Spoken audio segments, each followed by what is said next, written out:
गणतंत्र एक प्रयोग।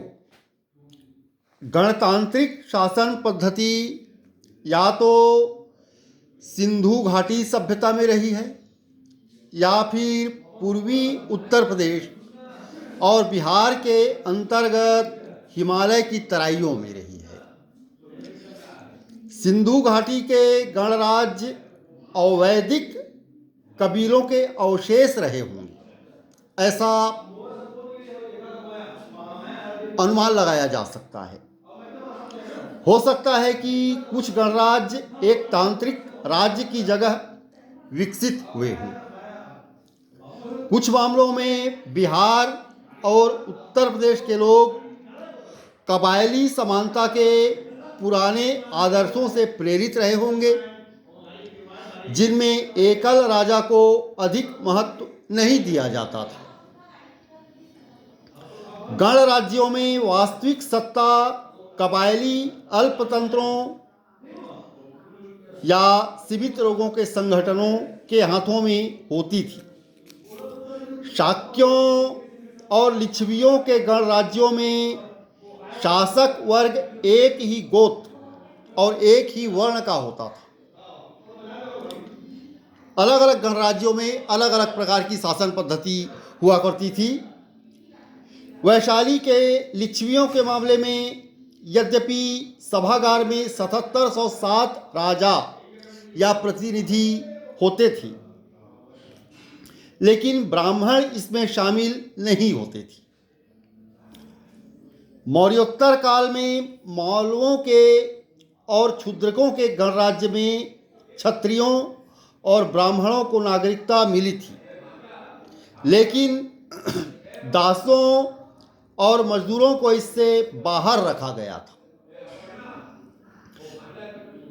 पंजाब में ब्यास नदी के तटवर्ती एक राज्य में ऐसे ही लोग सदस्य हो सकते थे जो राज्य को कम से कम एक हाथी दे।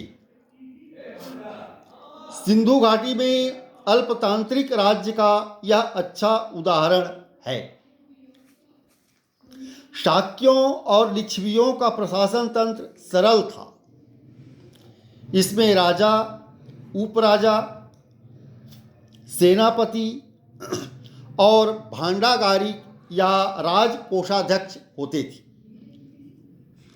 कहा गया है कि लिच्छवियों के गणराज्यों में एक के ऊपर एक 7 न्यायपीठ होते थे, जो एक ही मामले की सुनवाई बारी बारी से 7 बार करते थे, लेकिन यह अत्यधिक उत्तम होने के कारण अविश्वसनीय लगता है।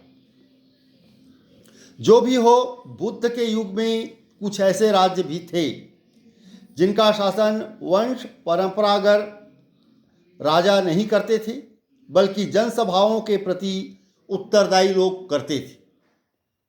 इसी प्रकार प्राचीन गणराज्यों के लोगों का राजनीतिक सत्ता में बराबरी का हिस्सा भले ही न रहा हो, परंतु भारत में गणतंत्र की परंपरा की प्राचीनता बुद्ध के युग तक पाते हैं।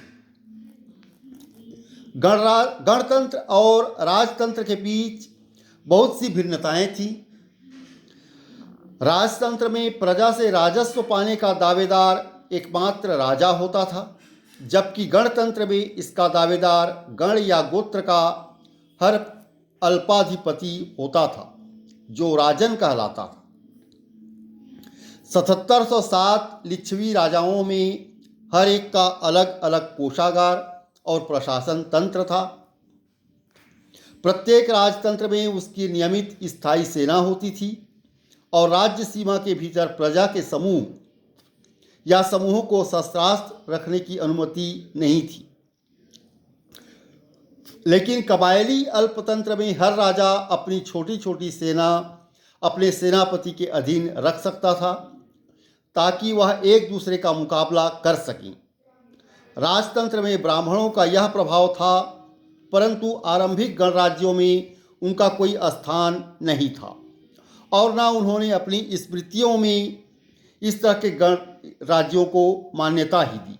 अंत में गणराज्य और राजतंत्र के बीच मुख्य अंतर यह था कि गणतंत्र का संचालन अल्पतांत्रिक सभाएं करती थी, न कि कोई एक व्यक्ति, लेकिन राजतंत्र में यह काम एक व्यक्ति करता था।